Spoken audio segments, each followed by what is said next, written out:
I want to speak briefly about the investigative documentary into Gaza that Al Jazeera released yesterday. I think it is available on YouTube. It's also available on the Al Jazeera website. Compiling videos, photos from a database of the social media accounts of more than 2,000 IDF soldiers, documenting their own acts of violence, which more often than not includes war crimes in Gaza. The investigative unit for Al Jazeera, known as the I Unit, shared that they were originally expecting, when they started this process, a lot more work to go into identifying the perpetrators of these acts. They were looking at things like geolocation, how they were going to find the identifying features of the people who'd made these videos. But it turns out that this wasn't needed because, for the most part, the soldiers that were posting this material were posting it in their own names on publicly accessible platforms. They often gave details of when and where the incidents took place. I'm going to say now, before we get into it in too much detail, we're not going to be sharing clips from the documentary here, but we are going to share a few quotes from Al Jazeera's key findings describing some of the events that they saw in the footage. I do recommend everybody watches it. I think it's really important to watch, but as a warning for now, and also if you do go over and watch the documentary, it's going to be disturbing, and it is really upsetting. But here is a little bit of what the I Unit found.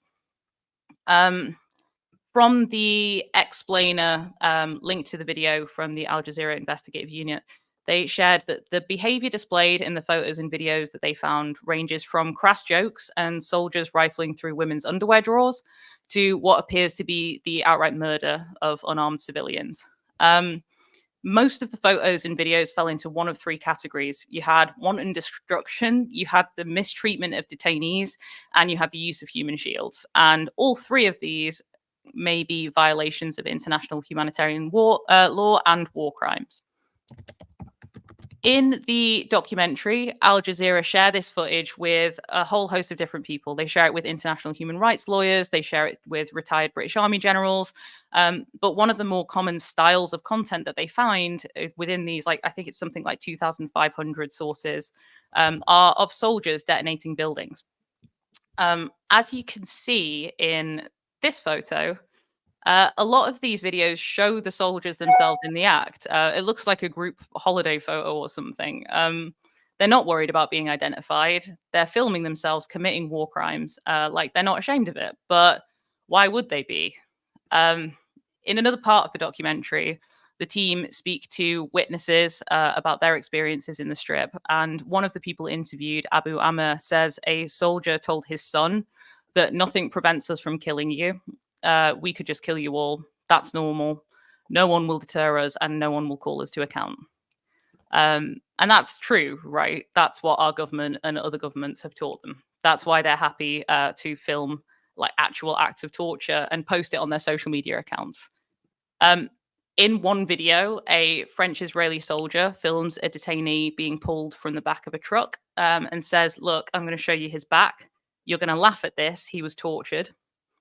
Other videos and photos show the IDF using Palestinian civilians as human shields, forcing them to inspect empty buildings covered in blood whilst being monitored by a drone. Another part of the investigation shares that at the Nasser hospital in Khan Yunis in February, a young man was forced to act as a messenger by the Israelis, ordering displaced people to evacuate the building. And that man was then shot dead by a sniper in front of his mother. It's been almost a year since October 7th. There are hundreds of examples of videos, photos, testimonies of these crimes. Not only that, but they're being posted online by soldiers using their real names. Soldiers like Shalom Gilbert, a member of the 202 Paratroopers Battalion, who posted a video to social media showing 3 unarmed men being killed by snipers. We know that our government don't care or that they don't want to look, because we've been seeing a lot of these videos for months. If you're like me, you'll have seen them on social media. You'll have seen them from Middle Eastern Eye. But the documentary also shared reports from Declassified UK highlighting just how keen we've been to participate in aiding this genocidal state. According to the report, the British have been running surveillance flights over Gaza from the Cyprus RAF base Akrotiri since early December. supposedly to facilitate the rescue of British Israeli captives, of which there were two. But apparently, there was up to 1,000 hours of surveillance footage captured by March. The planes that were being used for these flights do have target acquisition capability. Maya, who knows? Maybe we weren't using them for that, but where does this leave us when it comes to our knowledge or lack thereof of the war crimes that are being committed by Israel? Well, I want to start by just going back to that clip that you spoke about the man who was shot in front of his mother. The most disturbing bit about his story was that, for me, was that he had been tortured previous to this. He was then taken back to Gaza and then told to go and tell people to evacuate, Mm-hmm. and that they had to leave. And he said to his mum, I've been telling you, you all need to leave. And that he was then told by the Israelis that he had to return to his captors, to the Israelis, after giving this message to his mother and the people she was sheltering with. Now, he, on the way back, when he was walking back, like that's when the incident happened. But for me, it was absolutely devastating when he was tortured, like taken away, tortured, then put back, told to deliver the message, and then told to then come back to his captors, and then was shot. It was just horrific. I think it really showcased a institutional lack of discipline, a sense of rampant impunity. But for me, the whole documentary just felt like a package of evidence for prosecutors, but also for people in the UK and the US, because the UK and the US was really singled out in the documentary. That means that there's no plausible deniability. None of us can say we didn't know what was going on and what we were enabling by allowing us to continue to arm Israel and also giving them diplomatic cover.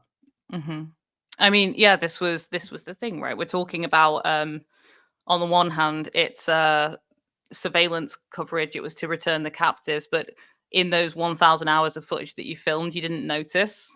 What did you think was happening? Were you looking away every time the indiscriminate bombing was happening? Did you not?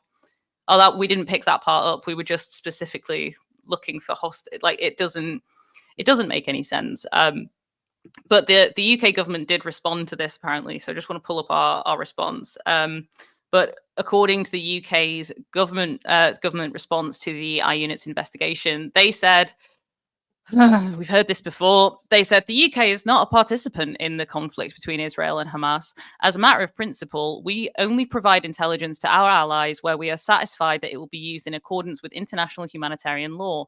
Only information related to hostage rescue is passed over to the authorities. Now, I've seen news that's come out earlier today about the US government corresponding regarding concerns that the international law is being broken. We saw David Cameron dodging the question earlier in the year. We also found, was it Alison Pearson uncovered that we had received legal guidance not to engage in this. It's unbelievable that we're still feigning ignorance. Oh, well, we're not involved in this war. I don't really know. From my side, I feel like I don't know what we have to say about it anymore because the strategy from the government is silence. But I don't know. How are you feeling on this now? I mean, we're setting a precedent for the future. And if we want to kind of return how things were before October 7th, when this all comes out in the courts, the UK, the US, and Israel will all have to face the music. And, we will be looking at things like sanctions. Now, imagine the economic effect if, say, a country like China sanctioned us. That would destroy our economy. And I think that a lot of people really, there's this kind of Western exceptionalism where you just think like it's never going to come and bite us. Like the rules-based order, it's not for us. We make the rules. But I do think that none of this makes sense on paper. Israel is radicalizing the people of Palestine, Syria, and Lebanon, and Yemen, Because when you torture hundreds of thousands of people, you are creating lifelong enemies. You are creating a hotbed for radicalization and for people to hate you. The only thing that makes sense is that Israel plans on being forever at war. Yeah. I mean, it's like Jesus, you think about like the race riots in the UK the other week. It was because a girl was killed by someone who wasn't a asylum seeker, who wasn't a Muslim. And that turned into like the immediacy with which there are people in this country who are pushed to insane acts of violence that don't even they don't even connect in their heads to any kind of actual experience or trauma. We're talking about people getting shot in front of their mothers. On like a massive scale. That's like, I think, yeah, they said in the documentary they had 2,500 files that they found, and that's through social media accounts. That's what people are sharing.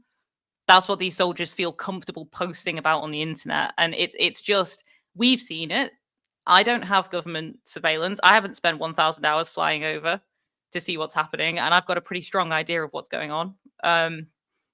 It just feels completely rampant. I think we do have a couple of comments as well that we'll look through now.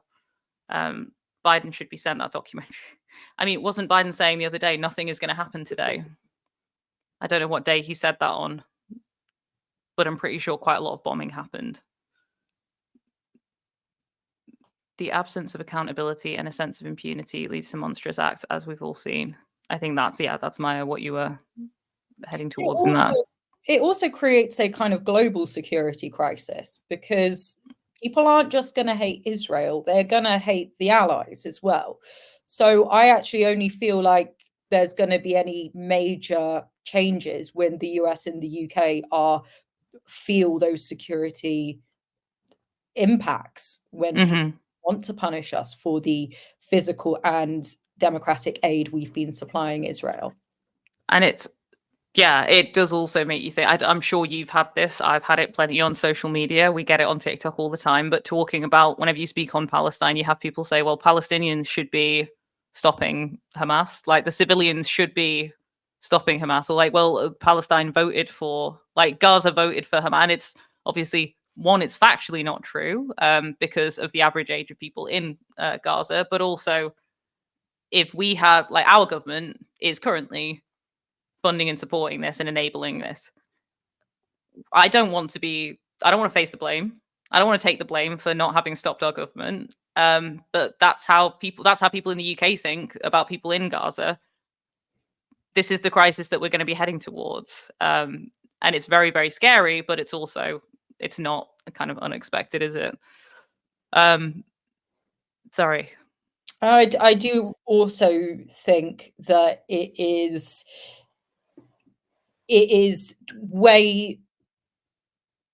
way too kind of short-sighted for people to think that this is going to be something temporary that's going to just kind of blow over.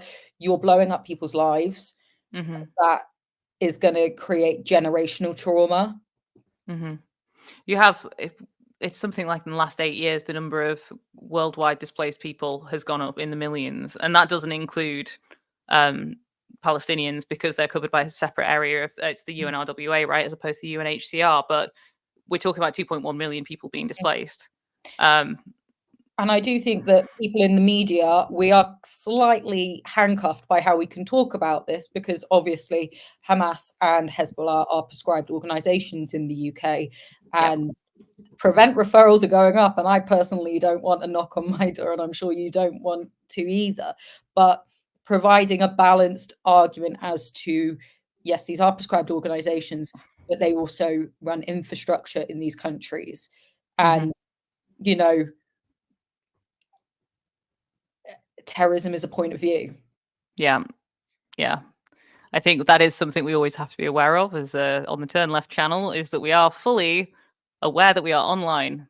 And as a result, there are certain opinions that we may have, we may not have. That's it. I think I do want to just flag on here from Mithril has said, I'm very glad I'm not on anti-social media anymore. My mental health is a bit fragile as is.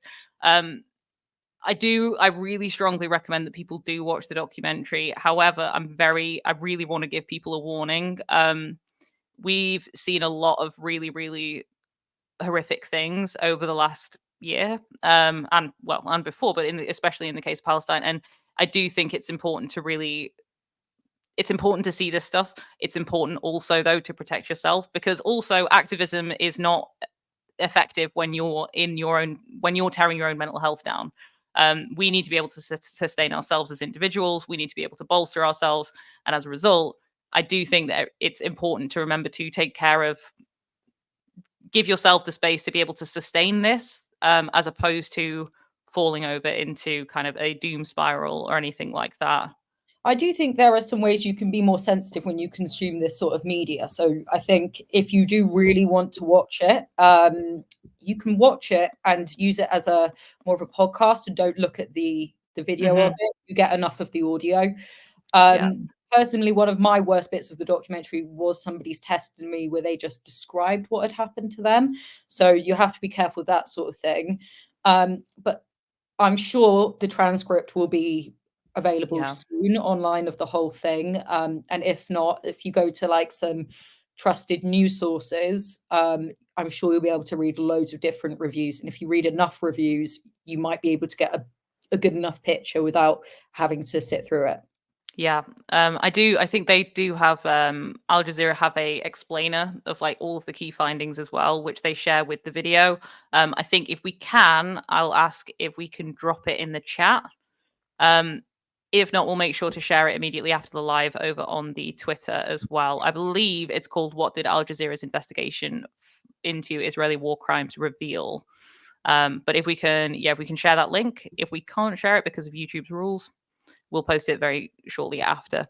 Thank you very much for that, Maya. I appreciate it. It is a really, really heavy topic, but I think it's something that we owe it to people to see, or we owe it to people to be aware of.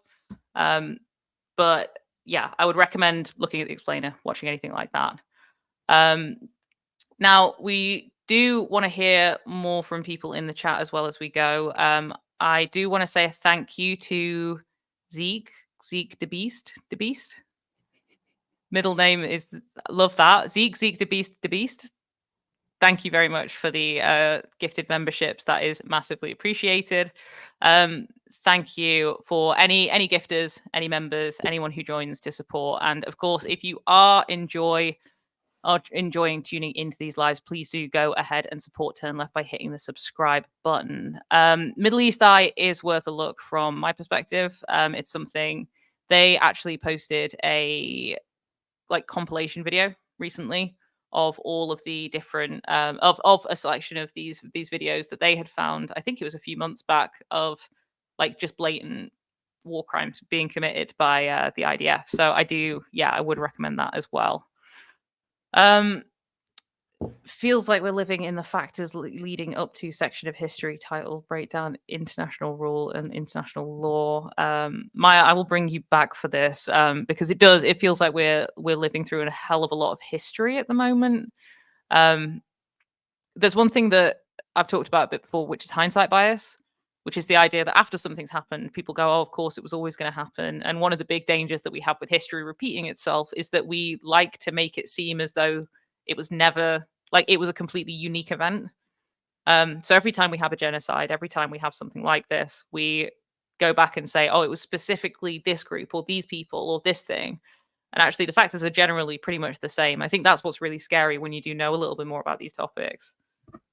I mean, I've always thought that the UK was really missing out on the sort of education that German children get, where they describe the factors and how it's slowly built to dehumanize a population to that degree.